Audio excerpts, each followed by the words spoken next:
Hello YouTube community, welcome back to Robscure Music. This video is a continuation of a thread started by my friend Sam St. John, who you can find on YouTube as Americana Sam. And he started a thread. I'm not sure how many people have actually joined this thread, but I wanted to. He did it a week ago, so I'm a little late to the game, but I'm in the game now. So he started a thread about his favorite cheap bin artist, musical artist. So in that, he talks about records that you can find in the cheap bin, which he has identified as he puts it, 20 or 15, preferably lower than $15. To me, cheap bin means basically under $5, and maybe I'm just cheaper than Sam is, but I saw his video and somebody immediately, somebody immediately jumped to mind, and that artist is Dan Fogelberg.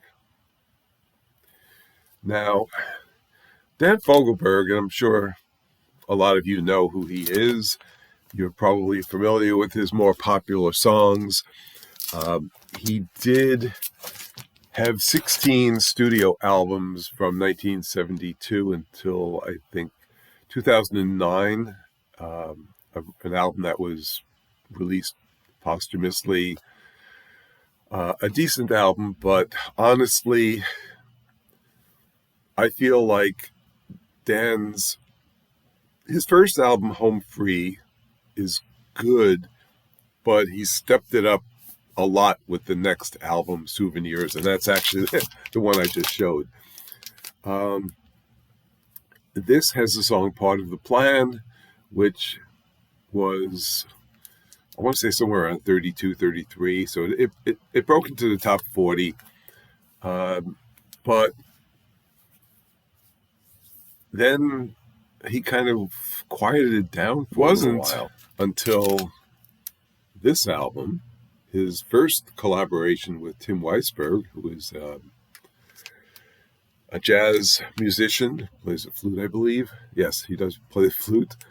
And the song The Power of Gold, which suddenly puts him in sort of the public spotlight. And after that, he kind of hits it out of the ballpark with the song Longer. Longer becomes his most popular hit, wedding song for many, I'm sure. Great album. And each of these albums I've seen in either the dollar bin or the $3 bin at my local record store. I'm sure you could find these. And again, he has 16 studio albums. The first 8, I would say, are probably his most popular, or at least the ones that have the singles that you may recognize. So if you're going to search him out in those dollar bins, look for anything from Souvenirs through, I would say, at least the Innocent Age. You got to get that. Walls and Windows, perhaps. But anyway, those first 8 albums, half of his discography, readily available. I think you see them everywhere. The second half, not so much, but there's still a lot of good music there. In, I believe it was 1990, The Wild Places included his cover of Rhythm of the Rain. Absolutely incredible. If you've never heard Dan Fogelberg doing Rhythm of the Rain, please check that out. Go onto YouTube, check it out. Absolutely incredible. Anyway, so after Phoenix, he comes out with The Innocent Age. And this has got a slew of hits on it. You've got Run for the Roses, Leader of the Band, Same Old Lang Syne, and Hard to Say. Absolutely incredible. Double album. But again, you can get this probably at your record store for, I would say, $5, certainly under 10, I would imagine. Certainly here where I am in New York, these are easily available. In fact, I've seen this record, a double album, in the dollar bin, and the condition wasn't bad at all. So, again, your mileage may vary. And then after The Innocent Age, he releases, as I mentioned before, Windows and Walls, and this has The Language of Love in it. Believe in Me, Let Her Go, and Gone Too Far.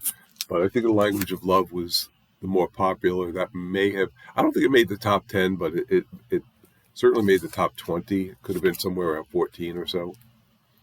A decent album, but again, I think the core Dan Fogelberg that would appeal to most listeners would be that Souvenirs through The Innocent Age.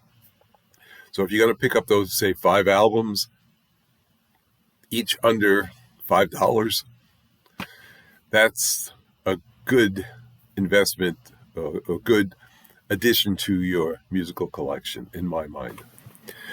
And on these albums, especially those earlier albums, Dan played with a lot of famous musicians. You've got members of the Eagles, particularly Joe Walsh, Don Henley, Randy Meisner are on these albums. Emmylou Harris is on these albums. I believe that Joni Mitchell may actually appear on one of these albums, although it's a little later, I think.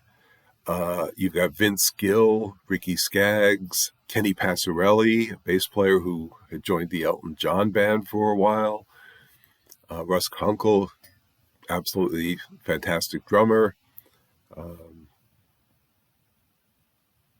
I feel like I'm missing somebody important. Oh, obviously Tim Weisberg. He collaborated with him on 2 albums.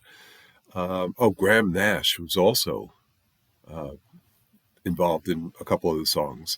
So he had all of these famous artists supporting him. Hope you enjoyed this. I hope others join this thread, because I'd like to see what other people think. What kind of cheap bin artists have they collected? So that's it. Stay well, friends. And remember, if the music strikes a chord, and sometimes if it's really cheap, let it play.